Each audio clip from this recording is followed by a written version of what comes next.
বহুত আনন্দ লাগিছে যে বিভিন্ন জাতি জনগোষ্ঠীৰে ভৰপূৰ আমাৰ এই 2003 চনত গঠিত BTAD চুক্তিৰ দ্বাৰা গঠিত আজি প্ৰতিষ্ঠা দিৱস।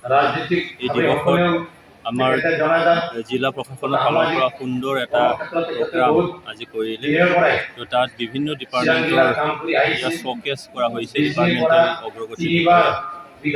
মই এই অনুষ্ঠানত থাকিব পাৰি অতি আনন্দিত হৈছোঁ আৰু এই অনুষ্ঠানটো প্ৰথমবাৰৰ কাৰণে 19 বছৰ পিছত আজি কৰা এক মৰ্মে।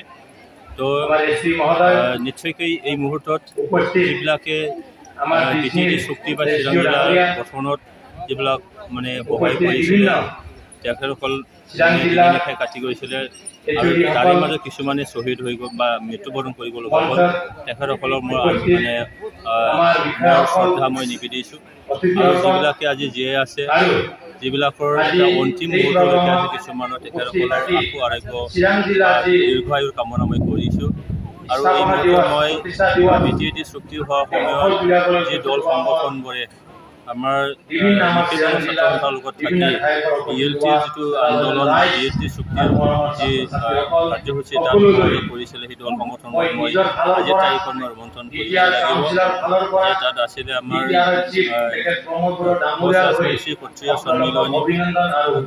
ক্ষত্ৰিয় ৰাজবংশী সন্মিলনী, তাৰপিছত আছিলে আমাৰ বেংগলী ইউথ ষ্টুডেণ্টছ ফেডাৰেশ্যন, আৰু INC আছিলে ৰিলিজিয়াছ মাইনৰিটি কাউন্সিল, তাৰপিছত আছিলে ANSU Nepali all Nepali students union, তাৰপিছত আদিবাসী সেৱা সমিতি আছিলে আদিবাসীসকলৰ পৰা, আৰু নাথ যোগী সন্মিলনী আছিলে। আৰু এই 6টা জাতীয় দল সংগঠন কৰে তেতিয়া ভাৰতৰ প্ৰধানমন্ত্ৰী অটল বিহাৰী বাজপেয়ী লেটাৰত ছাপোৰ্ট দিয়াৰ পিছত ELTৰ লগত ভাৰত চৰকাৰে চুক্তি কৰিছিলে। আৰু চুক্তিৰ আধাৰতেই নতুনকৈ 3খন জিলা গঠিত হৈছিলে, বাদ দি চিৰাং, বাক্সা আৰু ওদালগুৰি। তো আজি 3খন জিলাৰ প্ৰতিষ্ঠা দিৱস হয়। তো আমি এই জিলাত আজিৰ তাৰিখত বহুখিনি আমি পাইছোঁ। চুক্তিৰ আধাৰত আমাৰ কাজলগাঁও GST যিটো হস্পিটেল আছে, এইখন ছুপাৰ স্পেচিয়েলিটি হস্পিটেল নিশ্চয় হ'ব লাগিছিল। 100 কোটি টকাৰ এটা আঁচনি আছিলে। তাৰপিছত আইনতো এটা ব্ৰিজ আমি পাবলৈ সক্ষম হৈছিল চুক্তিৰ আধাৰত। তাৰোপৰি জিলা মানে অফিচখন হৈছিল, তেনেকৈ কিছুমান অগ্ৰগতি আমি পাবলৈ সক্ষম হৈছিল। তথাপিতো আজিৰ তাৰিখতো কিছুমান আৰু বাইপাৰ্কেট কৰিব লগা আছে।